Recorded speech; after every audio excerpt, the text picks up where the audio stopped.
in here, and what we'll do is do a throw,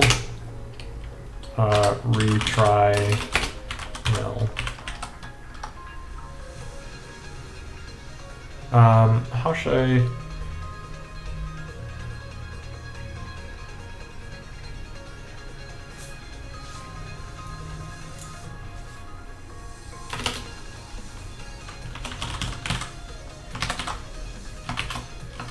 Loop for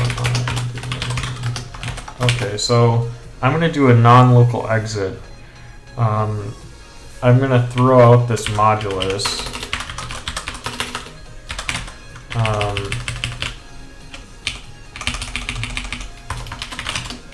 For m equals this right here.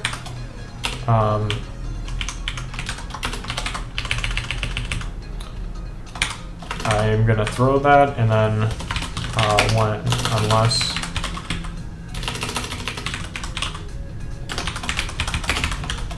and finally return. Okay, let's see how this one works. Yes, this seems to be working better.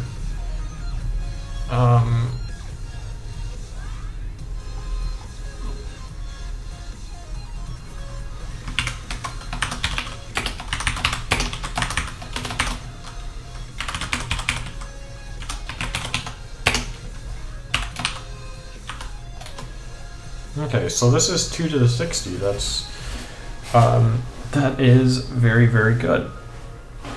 So we can deal with transforms of the length 2 to the 60, and this whole thing should be less than a 64-bit number. Our most, let's see, expt 2 to the 60.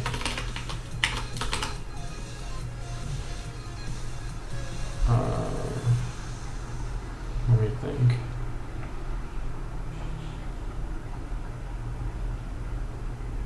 Yeah, 2 to the 65, 1 minus 2 to the 65 is that, which is indeed higher. So we did find a big modulus which is suitable for transform. Along with this, we're going to return values m, and I need to get the power of 2 out of here. I can do that later. No problem. So we'll just leave off with this. And great. So what if we only want to waste so this is going to find the first one. Maybe we can even find a better one. This found a better one that wastes fewer bits. However, it deals with a transform that's smaller. If we kind of do this, we probably won't find one that wastes 2 bits. In fact, that's a thing that we won't be able to find. So this one has a nice aspect of it that we can do. Our transform lengths are smaller, but potentially our base can be actually no. This is mostly optimal. So now that we have this find maximal modulus, we can try this function again up here. So actually, I'm curious. Let's see.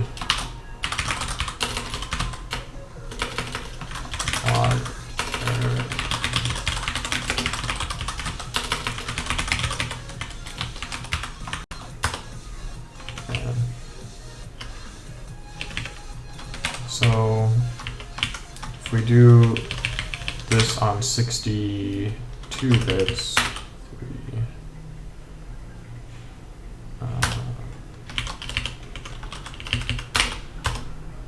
yeah, we get something less. Okay, so we want to find an appropriate base and length. Now that we have our word width. Now we can find a modulus that's appropriate at the very forefront of what we're doing. So we can say answer digits is this. We can set our modulus to be our maximal suitable, I should say modulus, not moduli. Let's say modulus here. Where was I? So we look for our maximum suitable modulus, whose word length is W. And let's say max waist of, I don't know, 5 seems like a decent number. That does make it so we can have a much larger modulus, which is worth more than having a smaller, whatever. So anyway, so one question is, can our transform length be satisfied by this? Is our transform, so we need to check,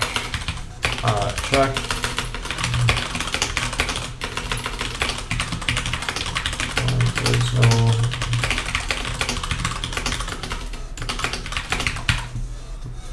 so we can do, if we do factor out, let's say 102, then what this does is it factors it out into, it tells us how many factors of 2 there are. So it's saying that there are 2 factors of 2. So we want to multiple find our quotient and then our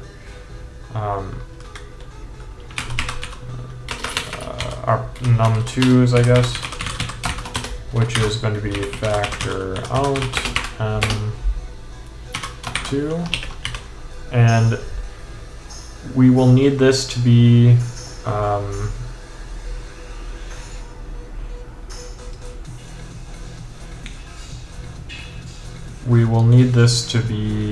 smaller than, larger than whatever our transform length is going to be. So declare your quotient. How am I doing on time? An hour and a half almost. Okay.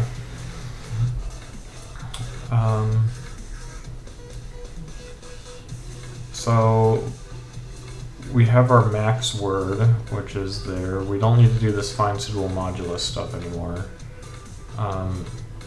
Now that we know our modulus, again, I'm going to write this formula down. Making a tablet. Okay. The thing that we're looking at is our transform length n times b minus 1 squared should be less than our modulus m. That is the main thing that we're searching for.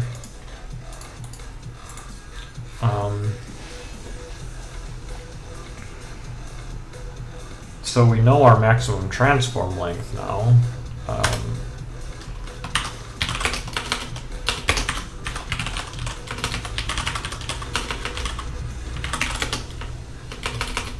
And we're calling this the log length. I'm just going to say max log length is going to be num2. So we know our max log length, and that way we can find a base such that our max log length, so now we want to, how should we go about this? How should we go about this? We want to maximize base. If we maximize base, so, okay. Again, back here, we are trying to find, again, switch colors. We're trying to find n and b. if we're going to search for these, we might as well search for the maximum b first as opposed to the minimal n. The reason for that is that n is, for a fixed modulus m, n is sort of inversely proportional to the square of b. So as this increases, we get more bang for our buck, so to speak. If we increase our base, then this significantly decreases. So the difference between, let's say, if our base was 2, then n would be about 1 over. If b is 2, so b equals 2, then this would be 1 over 4. Just an increase in b to b equals 3, n would be proportional to 1 over 9. So by choosing a bigger base, this guy gets smaller significantly. So we want to choose the biggest base we can choose that gives us, we just want to choose the biggest base that we can that fits all of our other constraints. So we're going to start with, let our base be, it can be anything, meaning it's not constrained by any sort of power of 2 requirements or any such thing. As long as it is smaller than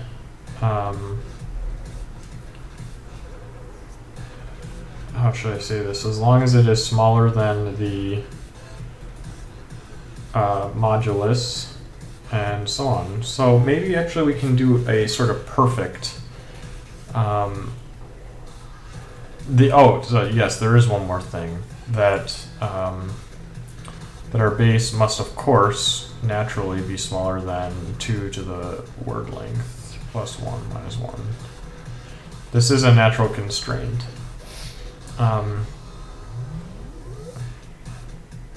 So yeah, let's find one.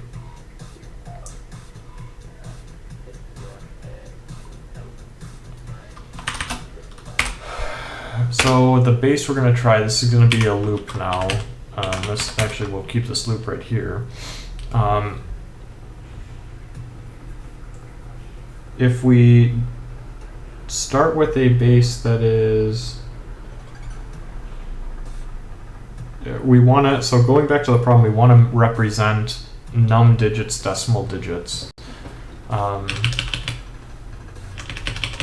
So we actually have to represent answer digits, decimal digits.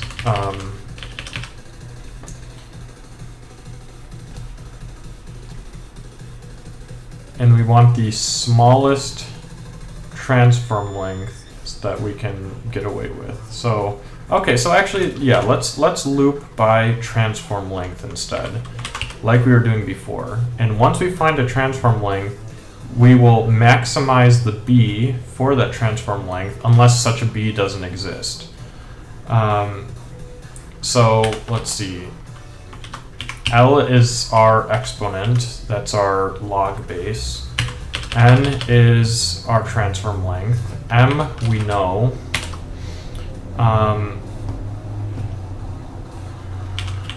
So this is actually max log length. And our remainder, or I should say for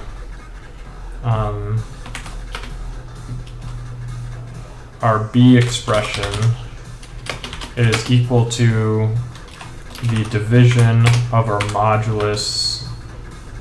I'm going to subtract 1 from the modulus, 1 minus the modulus divided by n. So this is going to be equal to b minus 1 squared.